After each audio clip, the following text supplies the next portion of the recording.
लू पूछता है, फैंग ये तुम क्या कर रही हो? क्विंग खांसने लगती है। फैंग कहती है, सीनियर सिस्टर क्विंग, आप हमेशा से लू चैंग की अगेंस्ट थी, तो ऐसे क्रूशियल मोमेंट पर आपने लू चैंग को बचाने की कोशिश क्यों की? क्विंग कहती है, फैंग तुम ये सब क्यों कर रही हो? फैंग कहती है, मैं लू चैंग को क्यों मारना चाहती हूँ? ऑब्वियसली सेक्ट लीडर की पोजीशन के लिए। लू और क्विंग दोनों ही चौंक जाते हैं। लू कहता है, फैंग मुझे पता है कि तुम थर्ड एल्डर के डिसाइपल हो, लेकिन तुम्हें उनके लिए ये सब करने की कोई भी ज़रूरत नहीं है। फैंग कहती है, उनके लिए कर रहा है, तुम गलत हो, मैं ये खुद के लिए कर रही हूँ। ये कहकर फैंग अपने दोनों ब्लेड्स लू की तरफ फेंक देता है। फैंग कहती है, मैंने बहुत सालों से सेक्ट लीडर की सक्सेसर बनने के लिए वेट किया है, लेकिन आखिरकार सेक्ट लीडर ने तुम्हें अपना सक्सेसर चुना।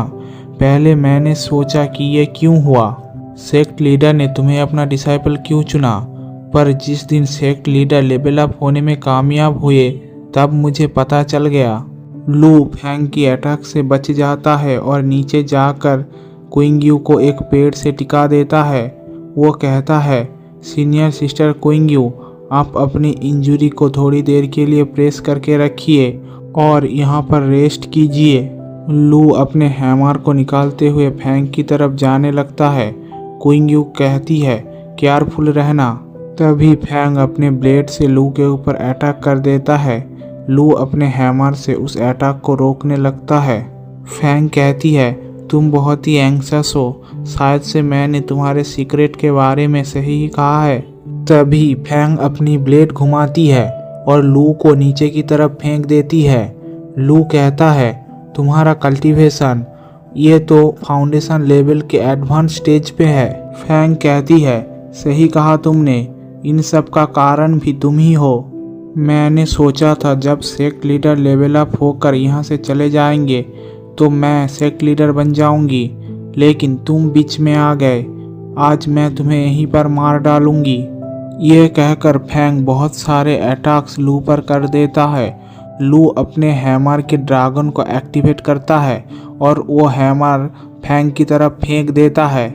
इसके बाद हमारा सीन शिफ्ट होता है और हमें दिखाया जाता है कि डिप्टी सेक्ट लीडर हेयू, डूपिंग और सेक्ट लीडर सॉन्ग के ऊपर एक तलवार से अटैक कर रहे थे।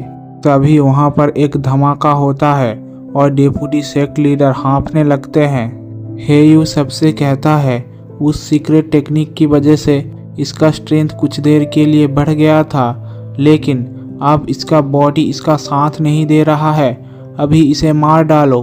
तभी वो सभी डेप्यूटी सेक्ट लीडर पर अटैक कर देते हैं। तभी हम लोगों का सीन शिफ्ट होता है और हमें दिखाया जाता है कि फैंग भी लू चैंग के अटैक को डॉज करने के लिए स्ट्रगल करने लगती है।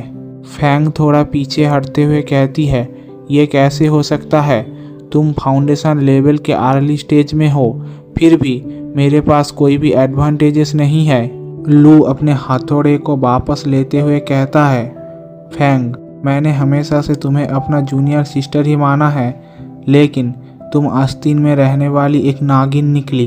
अगर तुम अपने हथियार को फेंक कर सरेंडर कर देते हो और अपने माना को सील कर लेते हो तब मैं तुम्हें इस चीज़ के लिए माफ़ कर सकता हूँ, लेकिन सेक्ट जाकर तुम्हें पनिशमेंट ज़रूर मिलेगा। फैंग अपने एक ब्लेड को फेंकते हुए कहता है, मेरे सामने प्रिटेंड करना बंद करो। तभी लू उस ब्लेड को डॉज कर लेता है। फैंग कहती है, तुमने इसे डॉज किया, लेकिन इसका कोई भी फायदा नहीं है। लू पीछे की तरफ देखता है। तभी लू परेशान हो जाता है क्योंकि वो ब्लेड तेजी से क्विंग की तरफ जा रहा था। लू अपने डेथ डिफाइनिंग सूत्रा को एक्टिवेट करता है और बहुत तेजी से वहां पहुंच के उस ब्लेड को अपने हाथों से पकड़ लेता है। लू के हाथों से खून निकलने लगता है। लू कहता है, सीनियर सिस्टर क्विंग, आप फिक्र मत कीजिए, सब कुछ ठीक है। क्विंग कहती है, लू चैंग अपने पीछे देखो। तभी एक ब्लेड लू के आर पार हो जाता है। लू नीचे की तरफ देखता है, उसके छाती से एक ब्लेड बाहर निकला हुआ है। क्विंग कहती है, लू चैंग। फैंग कहती है, तुम दोनों ही स्टार्टिंग से एक दूसरे को बचाना चाहते थे, इसलिए यहाँ पर तुम दोनों ही मरोगे। लू कहता है, फैंग, मैंने तुमसे इस धोखे का एक्सपेक्ट नहीं किया था। फैंग लू के पीठ पर पांव रखते हुए कहता है, लू चैंग, तुम मरते वक्त भी बहुत ज़्यादा स्ट्रगल कर रहे हो। लू कहता है, तो उस रात को भी तुम मेरे ऊपर नज़र रख रहे थे, इसीलिए हम दोनों उस रात को मिले थे। मैंने सोचा था कि ये थोड़ा सा स्ट्रेंज है, लेकिन मैं पहले तुम्हारे असली चेहरे को नहीं देख पाया। फैंग हंसते हुए कहती है, लेकिन मैं इसे किसी को भी नहीं बताऊंगा। अगर थर्ड एल्डर को इसके बारे में पता चला तो वो अपनी ज़िंदगी देकर भी तुम्हें बचाएंगे। ये मेरे लिए एक डिसएडवांटेज होगा। फैंग कहती है, गुड बाय सीनियर ब्रदर लू। तभी एक अटैक फैंग की तरफ आने लगता है। फैंग उछलकर दूर जाके गिरती है। फिर हम देखते हैं कि ये और कोई नहीं डेप्यूटी सेक्ट लीडर है। डेप्यूटी सेक्ट लीडर कहते हैं, लू चैंग, मेरे साथ आओ। डेप्यूटी सेक्ट लीडर कहते हैं, लू चैंग, मरने की एक्टिंग करना बंद करो। क्विंग यू कहती है, उसे जाने दो। तभी हे यू और बाकी सब भी वहाँ पर आ जाते हैं। वो लोग कहते हैं, डेप्यूटी सेक्ट लीडर, वहीं पर रुक जाओ। डेप्यूटी सेक्ट लीडर लू चैंग को लेकर वहाँ से भागने लगता है। क्विंग यू कहती है, हॉल मास्टर हे, डेप्यूटी सेक्ट लीडर लू चैंग को लेकर जा रहे हैं, प्लीज़ उसे बचाइए। हे यू कहता है, sect leader song, sect leader लू को प्रोटेक्ट करना मेरी जिम्मेदारी है, इसलिए मैं उनके पीछे जाऊंगा। आप हमारे सेक्ट के 2 फीमेल्स डिसाइपल्स का ख्याल रखना। सेक्ट लीडर सॉन्ग पूछते हैं, क्या आप अकेले जाना चाहते हैं? डूपिंग कहता है, ये नहीं हो सकता। डेप्यूटी सेक्ट लीडर हमारे सेक्ट के एक गद्दार हैं, हम भी उन्हें सबक सिखाना चाहते हैं। तभी हे यू वहाँ से जाने लगता है। डूपिंग गुस्से में कहता है, ये इंसान बहुत ही ज़्यादा एरोगेंट है। सेक्ट लीडर सॉन्ग पूछते हैं, क्विंग यू, क्या आप ठीक हैं? क्विंग यू कहती है, हाँ। तभी हमें आसमान में डेप्यूटी सेक्ट लीडर और लू चैंग को दिखाया जाता है। डेप्यूटी सेक्ट लीडर मन ही मन सोचते हैं, मैंने यहाँ आते वक्त अपने सेंट को अच्छी तरह से छुपा लिया है। मैं बहुत बार डायरेक्शन भी चेंज किया है। मुझे नहीं लगता हे यू अब मुझे ढूंढ पाएगा। मुझे एक जगह पर बैठ के खुद को रिकवर कर लेना चाहिए। तभी हमें एक जगह दिखाया जाता है जहाँ पर बैठकर डेप्यूटी सेक्ट लीडर मेडिटेशन कर रहे थे और लू चैंग उनके पास ही पड़ा हुआ था। कुछ देर बाद लू चैंग होश में आने लगता है। डेप्यूटी सेक्ट लीडर कहते हैं, बच्चे, क्या तुम उठ गए हो? लू चैंग हैरान होते हुए कहता है, डेप्यूटी सेक्ट लीडर, और यहाँ पर? डेप्यूटी सेक्ट लीडर कहते हैं, मूव मत करो, मैंने तुम्हें ब्लड सप्लीमेंट पील दिया है, तुम बहुत ही जल्दी रिकवर हो जाओगे। अगर तुमने भागने की कोशिश की तो मैं तुम्हें मार कर थर्ड एल्डर के पास लेकर जाऊंगा।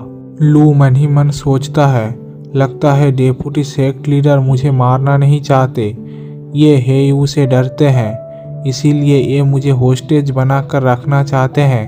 तभी हमें डेप्यूटी सेक्ट लीडर के अतीत को दिखाया जाता है। एक छोटा बच्चा उसके मास्टर से कहता है, मास्टर, मैंने फाउंडेशन लेवल में ब्रेक थ्रू कर लिया। डेप्यूटी सेक्ट लीडर का मास्टर कहता है, मुझे मेरे सबसे प्यारे डिसाइपल से यही उम्मीद थी। 20 साल के उम्र में फाउंडेशन स्टेज में ब्रेक थ्रू करना, तुम आगे जाकर इस सेक्ट के सक्सेसर बनोगे। डेप्यूटी सेक्ट लीडर कहते हैं, मास्टर, आपके इस कॉम्प्लीमेंट के लिए शुक्रिया। डेप्यूटी सेक्ट लीडर के मास्टर कहते हैं, सॉन्ग, अपने जूनियर ब्रदर से कुछ सीखो, तुम्हारा टैलेंट उससे ज़्यादा है, लेकिन वो तुमसे ज़्यादा ताकतवर है। सॉन्ग कहता है, ठीक है मास्टर। फिर हमें मार्शल आर्ट एरिना को दिखाया जाता है जहां पर डेप्यूटी सेक्ट लीडर फर्स्ट स्थान पर आए थे। डेप्यूटी सेक्ट लीडर एरिना में खड़े रहते हुए कहते हैं, मैं सबसे ज़्यादा ताकतवर हूँ। इसके बाद हमें सक्सेसर चूज करने का दिन दिखाया जाता है। डेप्यूटी सेक्ट लीडर मन ही मन सोच रहे थे, अगला सक्सेसर तो मैं ही बनूंगा, लेकिन तभी डेप्यूटी सेक्ट लीडर का मास्टर अनाउंस करता है कि मेरा अगला सक्सेसर बनेगा सॉन्ग।